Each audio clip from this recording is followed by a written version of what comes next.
Hello mga mems, good morning. Ang vlog po natin for today ay ang result ng aking hair.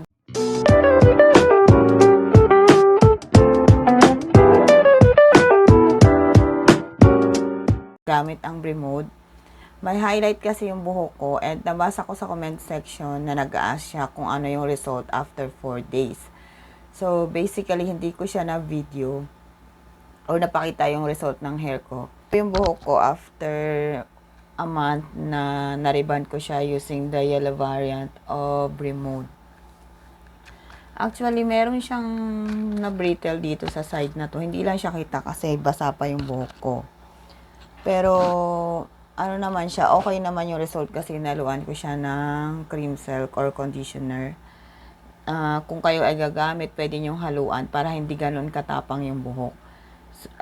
Katapang yung gamot. Mamaya, ipapakita ko sa inyo pag dry na yung buhok ko. Papakita ko yung area na nag-brittle, pero everyday kasi sinashampoo ko siya and after that, binababaran ko ng conditioner. Naging okay naman. Nung unang balaw ko, natakot ako kasi nag-rubberize siya. Pero okay naman yung result after that, na ganun yung ginagawa ko. Nilalagyan ko siya ng conditioner or binababaran ko siya.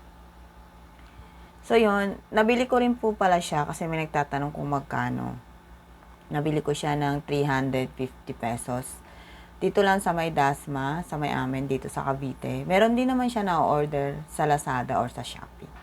Yun lang po, at kung bago kayo sa aking channel, please don't forget to like and subscribe and hit nyo na rin yung notification bell para like ko yung updated sa aking mga vlog, videos, and tutorial and tips as well. So, ayan mga mems, ito natuyo na yung buhok ko.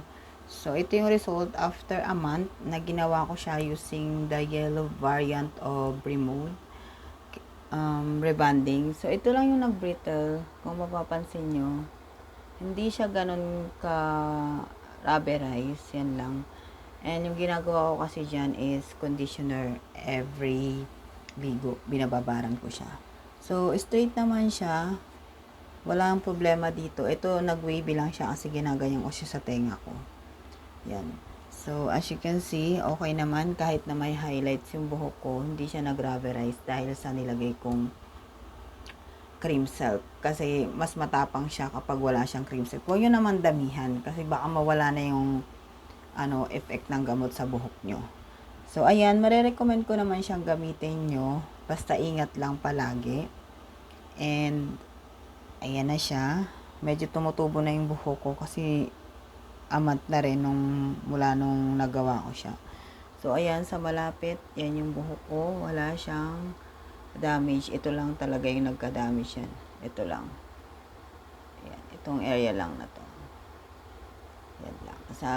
Ang ma-advise ko lang is lagi nyo siyang lagi nyo siyang babaran ng conditioner kada ligo. Yun lang po, and maraming salamat for watching my videos. Bye-bye for now.